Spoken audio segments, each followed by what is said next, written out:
Assalamualaikum warahmatullahi wabarakatuh. Alhamdulillah, puji syukur kehadirat Allah Subhanahu wa Ta'ala yang senantiasa melimpahkan rahmatnya.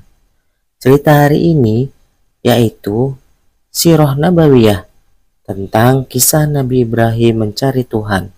Tanpa berlama-lama lagi, begini ceritanya. Matahari telah terik, namun para pembuat patung tak merasakannya. Mereka sibuk membelah batang kayu sebagai bahan pembuat patung. Mereka memahat kayu menjadi patung berbagai rupa. Di negeri itu, setiap rumah memiliki patung yang dijadikan sebagai sembahan. Ada yang terbuat dari kayu, batu, dan bahan lainnya. Patung mereka anggap sebagai Tuhan. Sebenarnya, rakyat hidup makmur dan sejahtera, tetapi keyakinan mereka masih mengikuti nenek moyang. Mereka menyembah berhala. Patung-patung dijadikan sebagai Tuhan yang mereka puja. Kerajaan itu dipimpin oleh seorang raja yang haus kehormatan. Raja memerintah dengan undang-undang yang tidak bisa dilanggar. Dia hidup dalam kemewahan, tetapi dia belum puas dengan kekuasaan dan kekayaan yang dimilikinya. Suatu ketika, raja bermimpi kedudukan dan tahtanya akan terancam. Karena ketakutan, raja memerintahkan untuk menghilangkan nyawa semua bayi laki-laki yang lahir. Kaum laki-laki dan perempuan dipisahkan selama setahun. Penduduk negeri itu jadi menderita. Kuasa Allah Subhanahu wa Ta'ala tidak dapat dihalangi. Pada kondisi itu, ada pasangan suami istri yang akan mempunyai bayi. Sang suami bernama Azar. Awalnya, tidak ada tanda-tanda kehamilan pada istrinya. Sampai menjelang melahirkan, setelah lahir, anak tersebut kemudian diberi nama Ibrahim. Kelak ia akan diangkat Allah menjadi nabi. Ibrahim dibesarkan di lingkungan para penyembah berhala, tetapi dia tidak pernah ikut menyembah berhala. Dia tahu berhala hanyalah patung biasa, patung kayu dan batu buatan manusia. Patung yang tidak bisa berbuat apa-apa. Ibrahim tumbuh menjadi remaja yang cerdas. Dia selalu mempertanyakan, siapakah Tuhan yang menciptakan dan mengatur alam semesta? Siang, malam, Ibrahim mencoba untuk mencari jawaban. Akan tetapi, dia belum menemukan Tuhan yang dicarinya. Pada suatu malam, Ibrahim tertegun menatap langit. Tampak bintang-bintang memancarkan cahaya redup.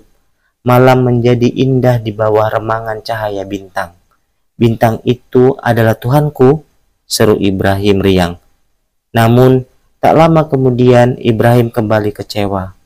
Bintang-bintang itu menghilang. Bintang bukan Tuhanku, gumam Ibrahim. Kemudian Ibrahim melihat bulan. Cahayanya terang menyinari bumi. Suasana menjadi tenang. Inikah Tuhanku? Gumam Ibrahim penasaran. Malam berlalu, bulan pun menghilang. Ibrahim sadar bulan bukanlah Tuhan. Pada pagi yang cerah, wajah Ibrahim terlihat gembira. Dia menikmati keindahan matahari terbit. Apakah itu Tuhanku? Tanya hati Ibrahim. Ukurannya lebih besar, gumamnya. Ketika malam menjelang, matahari pun terbenam. Ibrahim tidak dapat melihat matahari lagi. Hati Ibrahim kembali ragu. Di benaknya, Tuhan adalah sesuatu yang kekal dan tidak akan pernah hilang. Matahari bukan Tuhanku, bisik hati Ibrahim. Setelah lelah mencari, apakah Ibrahim tetap yakin adanya Tuhan pencipta alam semesta? Quran Surah Maryam ayat 41 yang artinya, ceritakanlah hai Muhammad kisah Ibrahim di dalam Alkitab Al-Quran ini. Sesungguhnya ia adalah seseorang yang sangat membenarkan dan juga seorang nabi. Ibrahim tidak berputus asa walaupun mengalami banyak kegagalan menemukan sang pencipta alam semesta. Ibrahim tetap percaya adanya Tuhan yang Maha Esa. Meskipun Ibrahim belum pernah melihatnya. Ibrahim melihat langit, bintang, bulan, dan matahari sebagai bukti ciptaan Tuhan. Dia yakin alam semesta bisa teratur karena kuasanya. Sesungguhnya aku menghadapkan wajahku kepada Tuhan yang menciptakan langit dan bumi dengan cenderung kepada agama yang benar.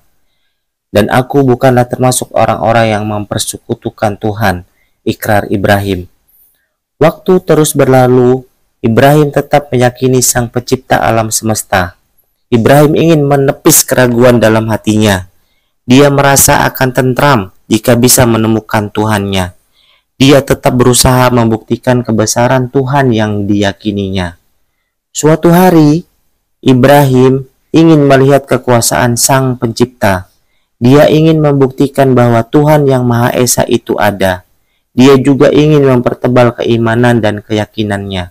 Dia ingin menghilangkan segala kegundahan hatinya. Mulailah Ibrahim berdoa. Dia memohon penuh harap. Percaya Tuhan mendengar keinginannya. Ya Tuhanku, perlihatkanlah kepadaku bagaimana Engkau menghidupkan kembali makhluk-makhluk-Mu yang sudah mati. Pinta Ibrahim dalam lantunan doanya. Allah Subhanahu wa Ta'ala menjawab dengan berfirman, apakah engkau masih ragu dengan kekuasaanku? Wahai Tuhanku, aku telah beriman kepadamu. Aku percaya pada kekuatan dan kekuasaanmu. Namun, aku ingin mempertebal keimananku dengan melihat secara langsung. Aku ingin menyaksikan kekuatanmu untuk menghidupkan kembali, sehingga mantap imanku kepadamu, jawab Ibrahim. Allah Subhanahu wa Ta'ala mengabulkan keinginan Ibrahim. Allah memerintahkan kepada Ibrahim untuk menangkap 4 ekor burung. Lalu Ibrahim diminta memotong tubuh burung-burung itu. Semua bagian tubuh burung dicincang menjadi bagian kecil, kemudian dicampur menjadi satu. Semua potongan tubuh burung itu dipisahkan dan diletakkan pada 4 bukit yang berjauhan. Setelah itu, Allah meminta Ibrahim untuk memanggil ke-4 burung tersebut. Ibrahim melakukan perintah Allah. Dengan kuasa Allah, semua potongan badan burung dari 4 bukit menyatu kembali. 4 burung yang telah mati itu hidup kembali. Semua bagian tubuhnya telah terbentuk sempurna seperti semula. Sekejap mata, burung itu terbang memenuhi panggilan Ibrahim. Ibrahim takjub dan memuji Allah Subhanahu wa Ta'ala. Allahu Akbar, Allahu Akbar, pekik Ibrahim. Kini dia semakin mantap dan bertambah keimanannya kepada Allah Subhanahu wa Ta'ala. Tidak ada yang mustahil baginya. Allah Subhanahu wa Ta'ala punya kuasa untuk menghidupkan dan mematikan makhluknya. Allah Subhanahu wa Ta'ala Maha perkasa lagi maha bijaksana. Peristiwa 4 burung tersebut membuat hati Ibrahim tenang. Tidak ada lagi gejolak keraguan di hatinya. Dia mantap meyakini Allah Subhanahu wa Ta'ala sebagai Tuhan, Tuhan pencipta dan pengatur alam semesta. Ibrahim telah mantap meyakini Allah. Dia mulai berdakwah kepada orang di sekitarnya. Dia ingin penduduk negerinya juga percaya pada Allah Subhanahu wa Ta'ala. Ibrahim berniat memerangi syirik. Dia ingin menghapus penyembahan berhala. Allah Maha menghidupkan kembali. Dan bukanlah Allah yang menciptakan langit dan bumi, maka sesungguhnya Dia mampu menciptakan kembali jasad mereka yang sudah hancur itu. Dia Maha Pencipta lagi Maha Mengetahui. Quran Surah Yasin ayat 81. Sahabat dengerin ngaji, demikian cerita hari ini. Semoga senantiasa mendapat taufik dan hidayah dari Allah Subhanahu wa Ta'ala agar kita bisa istiqomah dalam kebaikan. Jangan lewatkan kelanjutannya di cerita hari ini berikutnya. Kita akan membahas siapa orang pertama yang akan menjadi sasaran dakwah Ibrahim. Sampai jumpa di cerita selanjutnya. Wassalamualaikum warahmatullahi wabarakatuh.